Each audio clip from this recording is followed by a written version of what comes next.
Hello guys, you're watching Go Doctor Who, and wow. This finale, this is like a finale. Episode 1, Halloween Apocalypse. This was really good. This is actually the best Doctor Who episode in the Jodie Whittaker era, in my opinion. This was how you do it. And Dan, the best companion we've had since Series 10. What about Yaz? What about Graham? Ryan? Yeah, Dan is the best because he has so much character development. He has a girl waiting for him and talking. He has so much passion for his place in Liverpool and at the museum, and you get so much background off him, and that is how you do it. What does Yaz like?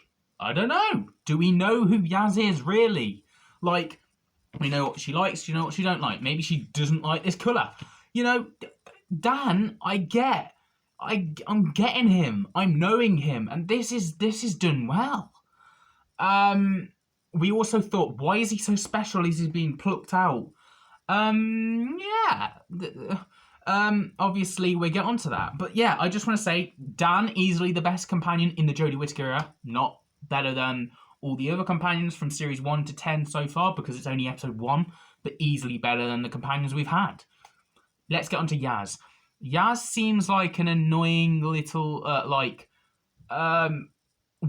Not like wife, but like, you know, a partner who's just nagging. And then 13's like, all right, I'll get onto it. You know, it's like, oh, can you do the washing up? 5 seconds later, can you do the washing up? Can you do the... It's like that chemistry between 13 and Yaz right now, it feels. It's like 13 said, look, Yaz, I'm showing you this amazing stuff. Take a chill pill. And it's like... But Yaz, she cares about the Doctor, which is something that really works. You can tell she cares, because Yaz is trying to learn what the Doctor knows. She's after Carvanista. First time ever getting that name right. I've talked about him before. I even said that Carvanista would steal Dan. I said that, so I'm kind of glad that I got that right. But yeah, 13 wants to know Carvanista. She wants to find him because he's part of the division somehow.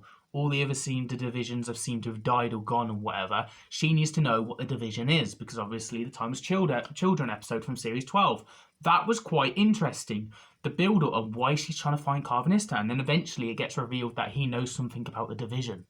So 13 needs to know. And she's been chasing him for a while. Yaz is like, why are we chasing him? You know? There's something up, but there's also something up with the TARDIS. Now, I have to admit, I played it off as a joke. People on Twitter and a few YouTubers have gone, the TARDIS is dying, it's going to get destroyed, it's weakening, something's affecting the TARDIS. I was just like, no, it's not. It's not. That's just a rumour. That just random rumour that someone's plucked. The TARDIS is messing up. It's opening doors different ways every time they go in the TARDIS. It is glitching. It is not its normal self. And we got a glimpse of that in the New Year's Day special, but I just completely went, it's nothing much, just don't take notice of it. We should have took notice of it. I should have took notice. My hats go off to you there. You were right, Twitter. You said the TARDIS is dying or ill. The Doctor needs to fix it. There's something wrong with the TARDIS. That stuff is cool. There's so much build-up in this episode. We got Sontarans because they're planning a war, they're planning this and that, and they're in the next episode. That was kind of cool. We got a look of their design. It looks kind of cool, creepy, and it just feels like this is going straight into the next one, and it feels like it's flowing quite well. Talking about another returning character, we have the Weeping Angels coming after this woman. This woman? Is it the same woman? There's two women. Dan's woman looks similar to this woman, so I've gotten a bit confused. But either way, this woman meets the Doctor, and she's met her from a different time. You know, she was like, "You haven't met me yet, but hey, you know." It's just like, you're not going to give her any information other than hey. Oh, I've got to go. All right, and see ya.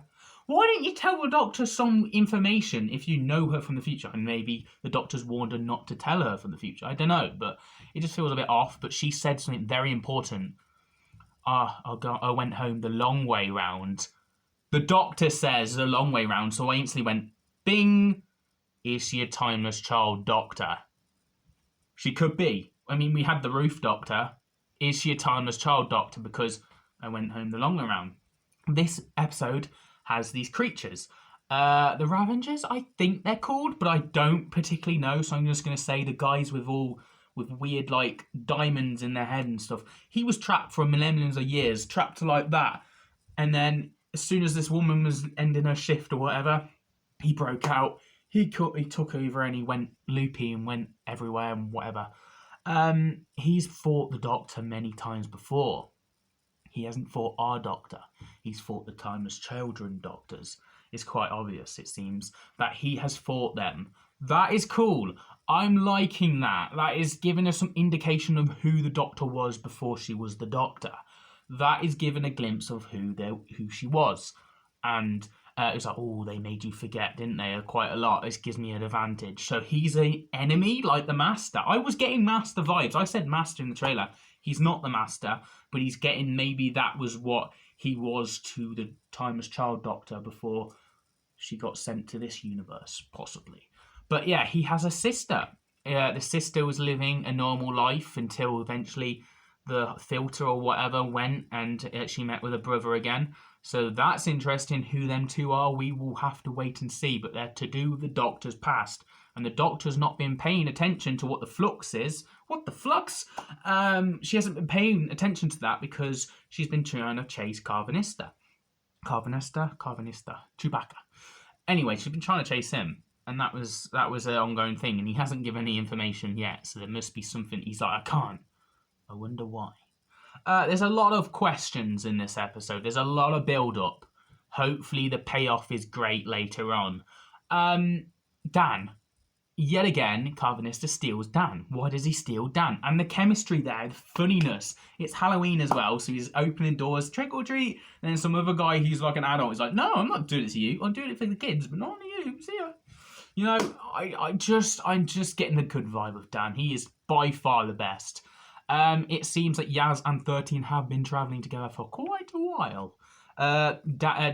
Graham and Ryan got a reference. She was like, she mentioned them, so that was nice. What else? That's really weird. That's really it at this point, but like, there was a lot going on, and there was a lot of cool stuff. Oh, Vinda. That's how my mind works. Is just trying to find out who these. So many names, so many characters. Vinda. He's on a ship. He's monitoring the universe. What a boring job, but also a cool job. Like, he's looking and it's so beautiful to see. But really, it's like a guy just standing on the beach. He has to monitor the beach. And if anything goes wrong on that beach, he has to report it, talk about it. He's like David Attenborough, but on a space way. And he's going, here we see the universe. Oh shit, there's a problem with the universe. And it's all crumbling as he's reporting it. And he's like, oh god. What's going to happen to him? I thought 13 was going to land on his ship, pick him up, and then she's going to ask him questions, why are you doing this sort of thing? But no one saved him so far. He's just doing his own thing. But yeah, I found it interesting. There's a lot of questions of who these characters are, and we will get some about that. There's a past character from Liverpool as well, who's a historic character who I don't know the name of yet because I'm not that interested, but I will probably know his name later on in other episodes. He's building stuff under Liverpool, which actually is a real character who did this, and someone went, none of these make sense. They don't, but he's saying, I think they're going to put a Doctor Who twist on it and goes, they don't make sense to you, but your mind can't comprehend what these tunnels will actually mean. I think Doctor Who's going to play a twist on these tunnels and what they could be. So yeah, that's really everything. I'm interested the most on obviously the Division, finding more out about what the Doctor's more interested in. What are the Division? Who are they? Where are they? Also, I'm very interested in our main characters, the Ravengers. I'm hoping that's their names so I can remember it easy enough. But the guys with the guy with the stuff. But yeah, oh yeah, when he touches someone, they're dying. The music for the Weeping Angels sounded really cool as well, like classical. I liked. What else? There was also the camera turns. You know, when it flips to something else, or you go like that. It was really good. I really enjoyed that. I really just like it looked beautiful. It looked beautiful. Chris Chibnall, I'm blown away. Honestly, I wasn't expecting much from this episode. I expected build up like we got, but the writing was good. Keep this up. Keep this up. I'm going to give this out of 10 a 9 out of 10. That is a 9 from me, and I was expecting maybe a 6 or 7. But blame me now, you've done well. Let me know what you thought down below of this episode. I really want to know. Let's talk about it. But subscribe, because we're trying to get to 600 subscribers. We're so close away now. We're so close. Let's get us there. And of course, I'll be reviewing next week, so stay tuned for that. As always, I will see you guys in the video soon. Have a nice day.